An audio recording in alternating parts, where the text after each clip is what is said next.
India गठबंधन coordination committee की आज बड़ी बैठक है। इस पर भी हमारी नजर रहेगी क्योंकि 2024 में एनडीए बनाम इंडिया गठबंधन की लड़ाई है। उससे पहले क्या सीट शेयरिंग फॉर्मूले पर कुछ फाइनल आज होने वाला है, बड़ा सवाल है।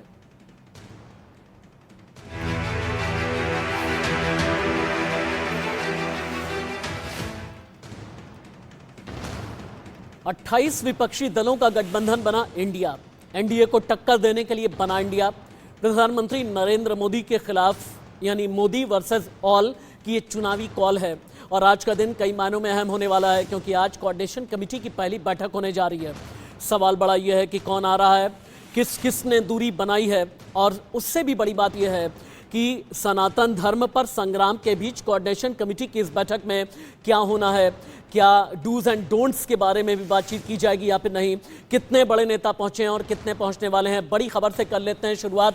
बिग ब्रेकिंग, इंडिया गठबंधन कोऑर्डिनेशन कमेटी की आज होने जा रही है बैठक। इंडिया गठबंधन के दलों में सीट शेयरिंग पर चर्चा संभव है।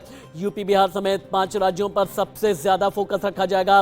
कोऑर्डिनेशन कमेटी के सभी 14 मेंबर शामिल होंगे और शरद पवार के दिल्ली आवास पर यह बड़ी बैठक होने वाली है। अभी की बिग ब्रेकिंग, इस वक्त की बहुत बड़ी खबर।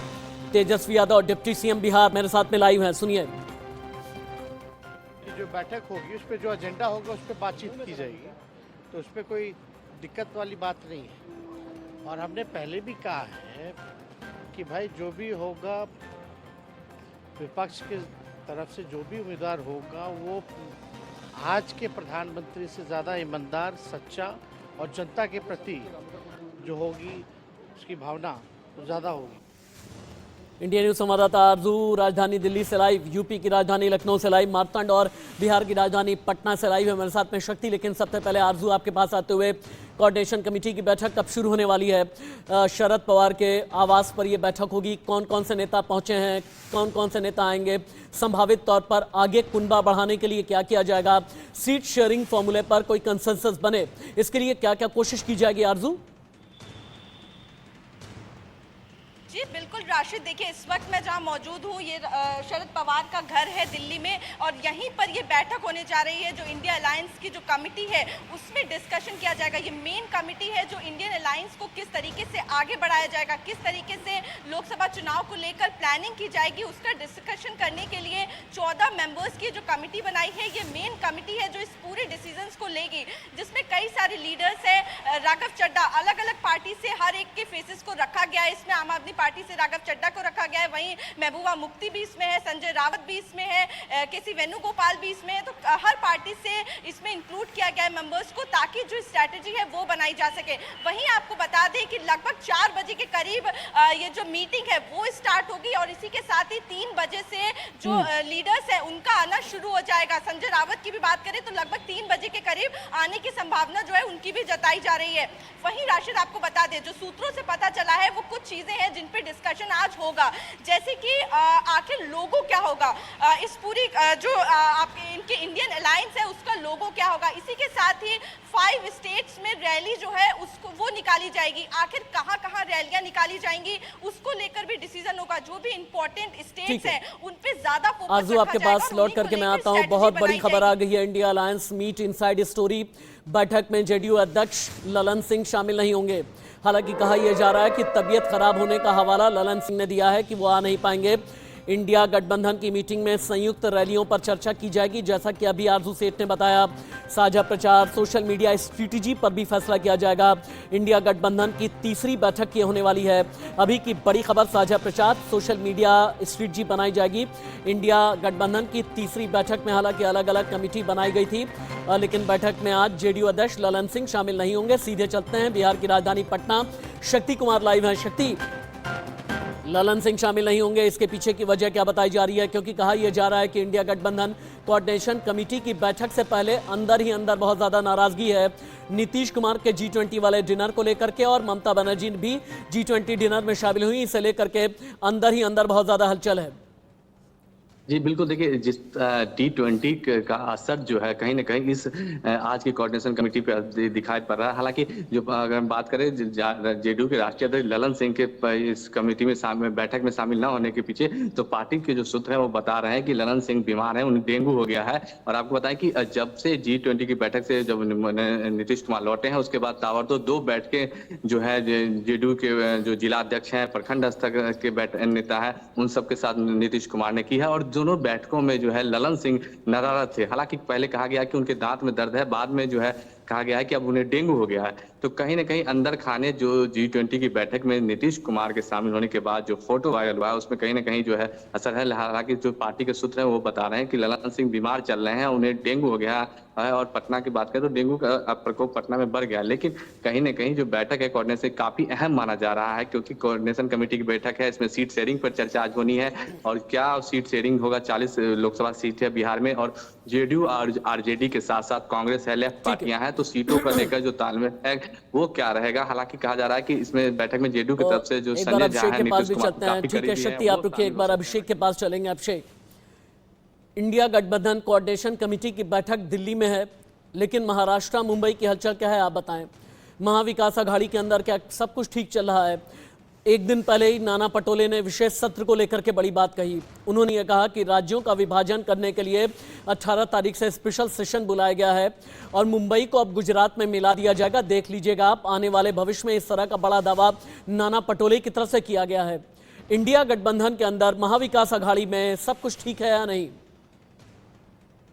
देखिए, बात तो साफ है कि जो भी बीजेपी सरकार कहती है, केंद्र सरकार जो भी काम करने जाती है, कांग्रेस की बात करें या फिर महाविकास आघाड़ी की बात करें, उन्हें सबका जरूर इस बात कहा जाता है कि वह कुछ गड़बड़ करने जा रही है, महाराष्ट्र के लिए गड़बड़ करने जा रही है। महाराष्ट्र के नेताओं की बात करें, बिल्कुल आपने सही कहा, नाना पटोले ने कहा कि मुंबई से अलग कर दिया जाएगा, लेकिन बार बार इस बात को दोहराया गया है बीजेपी नेता देवेंद्र फडणवीस द्वारा, तमाम बीजेपी नेताओं द्वारा, कि महाराष्ट्र या मुंबई को किसी भी सूरत में महाराष्ट्र से अलग नहीं किया जाएगा। बावजूद इसके उन्हें सपना जरूर आता है। रही बात इस तरीके की सत्र बुलाया जा रहा है, उसमें महाराष्ट्र को अलग करने तक बुलाया जाएगा, या कोई भी समझ सकता है, हम आप समझ सकते हैं। लेकिन बात आती है अब जो इंडिया अलायंस की। देखिए, इंडिया अलायंस के मीटिंग के पहले, जो दिल्ली में मीटिंग हो रही है उसके पहले खुद उद्धव ठाकरे और संजय राउत शरद पवार के घर पर जाकर मुलाकात करते हैं। कई घंटे तक मुलाकात होती है, यानी कहीं कहीं बड़ी प्लानिंग होती है कि जो चीज पिछले कुछ दिनों से चल रही है, क्योंकि मुंबई में जो 31 अगस्त और 1 सितंबर को मीटिंग हुई, 2 दिवसीय, स्टालिन मौजूद थे और जाते ही तुरंत दूसरे दिन स्टालिन के बेटे दयानिधि स्टालिन ने एक विवादित बयान देते हैं, और विवादित बयान ऐसा हो गया है कि वो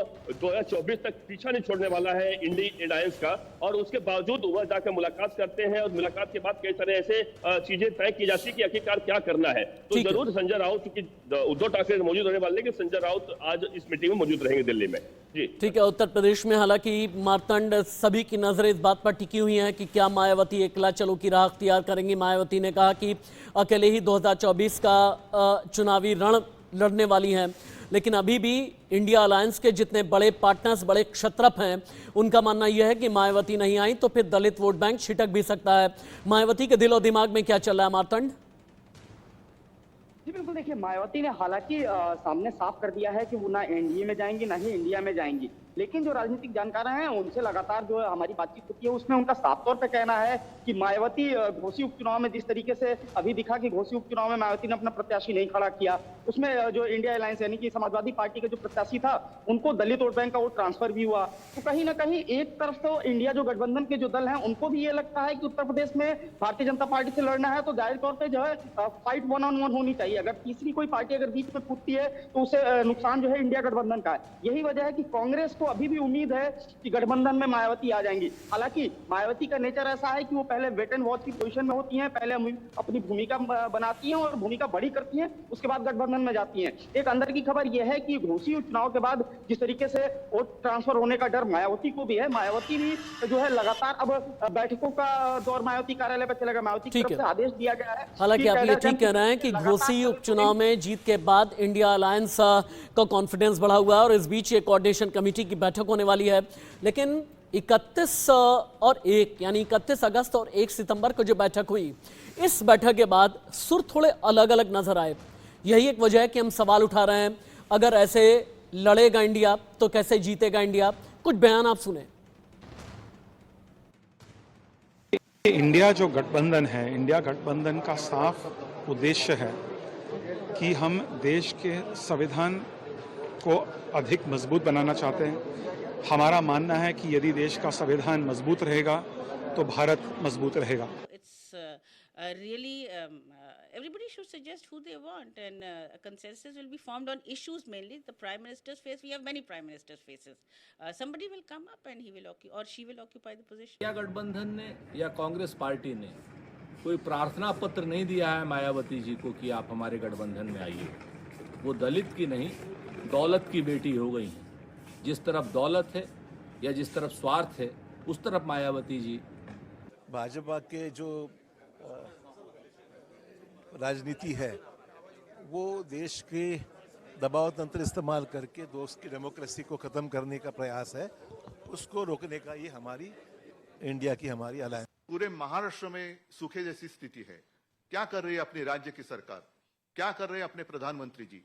आएंगे कुछ ना कुछ एक भूल भुलैया दिखाकर चले जाएंगे, इससे कुछ होने वाला नहीं। अगर अच्छा काम करना है तो जब कोई संकट में होता है तब ही उसको मदद की आवश्यकता होती है। लोग भी इंडिया कहते हैं, लोगों में जो परसेप्शन बन रहा है वो तो इंडिया का ही बन रहा है। लोग अभी डिसीजन देने वाले 2024 में और इंडिया का डिसीजन देने वाले। विचारधाराएं भी अलग अलग रहती हैं। जब मकसद एक हो, जब एक मंजिल तय करनी है तो सभी को अपनी अपनी जो बातें अपने तक ही सीमित रखनी चाहिए। उसका भी एक बहुत अच्छा समझ अपने आप में है। आज इंडिया की तीसरी मीटिंग है और आप देख रहे हैं कि तीसरी मीटिंग का कितना असर है कि गैस सिलेंडर का रेट, ये विपक्षी एकता जनता की एकता है और इस एकता के साथ ही इस देश में परिवर्तन होने वाला है। जो इंडिया का रिप्रेजेंट कर रहा होगा और सब पार्टी मिलके जो व्यक्ति फाइनल किया जाएगा उनको हम सपोर्ट करेंगे, उनका हम कहना मानेंगे। बीजेपी के बहुत सारे लोग कह रहे हैं कि मतभेद है, थोड़े बहुत तो होंगे ना, वो होते हुए भी सब साथ में आ रहे हैं, वो ज़्यादा इम्पोर्टेंट है। तो हम कॉन्फिडेंट हैं, हम जनता का विश्वास जीतेंगे। हम लोग एक साथ मिलकर काम करेंगे और एक साथ हम ये लड़ाई जीतेंगे और जनता के बीच में एक जनता के हित में सरकार, देश हित की सरकार हम बनाएंगे। एक और बड़ी खबर आ गई है। टीएमसी के अभिषेक बैनर्जी बैठक में शामिल नहीं होंगे। ईडी के सामने अभिषेक की पेशी होनी है और ईडी ने उन्हें पेश होने के लिए बुलाया है। शिक्षा घोटाले में अभिषेक बैनर्जी से पूछताछ होनी है। इस वजह से अभिषेक बैनर्जी कोऑर्डिनेशन कमेटी की बैठक में शामिल नहीं होंगे। लेकिन कोऑर्डिनेशन कमेटी की बैठक से पहले नीतीश कुमार और ममता बनर्जी को लेकर अंदर ही अंदर कितनी रार है, कुछ बयानों के जरिए देखिए और सुनिए। পশ্চিমবঙ্গের ক্ষমতাসীন দল একতাই না কথাই সমালোচনা করে ভোট কুড়াতে যায়। বসে আছেন ভারতবর্ষের স্বরাষ্ট্রমন্ত্রী অমিত শাহ, তার সঙ্গে বসে আছেন বাংলার অগ্নিকন্যা মমতা ব্যানার্জি। ये आगे का राजनीतिक भविष्य के बारे में इंडिकेट करता है। क्या होगा आने वाला दिन में देखिए। महामहिम राष्ट्रपति जी का आया है, निमंत्रण मिला है कि यहाँ आज के दिन आइए, तो उसी सिलसिले में आए हुए और कोई बात नहीं है। ये तो इनके वर्चस्व की लड़ाई का मसला है मोदी जी से। इनका समझिए कि व्यक्तिगत क्लैश है, वरना इनके नजरियात, इनके काम करने के तौर तरीके, इनका जो अंदाज है वो बीजेपी से बिल्कुल अलग नहीं है। उसकी बैठक दिल्ली में है। Deputy chief minister Tejashwi Yadav और लोग जो दूसरे पार्टी के हैं वो जा रहे हैं वहाँ 12-13 को मीटिंग। राष्ट्रपिता महात्मा गांधी के बताए रास्ते पर दुनिया चलता है तो स्वाभाविक है राष्ट्रपिता की धरती पर आए थे और महामहिम राष्ट्रपति ने भोज दिया, तो भोज में माननीय नीतीश कुमार जी गए। अब इसके कोई राजनीतिक निहितार्थ तो नहीं है। विदेश में जाकर के भारत के छवि को धूमिल करने की मानसिकता ये त्यागें और पप्पू का रोल अब बंद करें। एक ईमानदार विपक्ष का रोल अब वो शुरू करें। वैसे राज्य भी, वैसे विधानसभा, वैसे सीट भी जो कि पहले भाजपा के थी, आज इंडिया के खाते में है। नीतीश कुमार की पार्टी सिर्फ प्रोपेगेंडा में फैलाकर ही बिहार के लोगों को गुमराह करना चाहती। और नीतीश कुमार जी को बार बार हम कह रहे हैं कि आपको हिम्मत है तो 24 घंटे में जातीय सर्वेक्षण का रिपोर्ट जारी करो।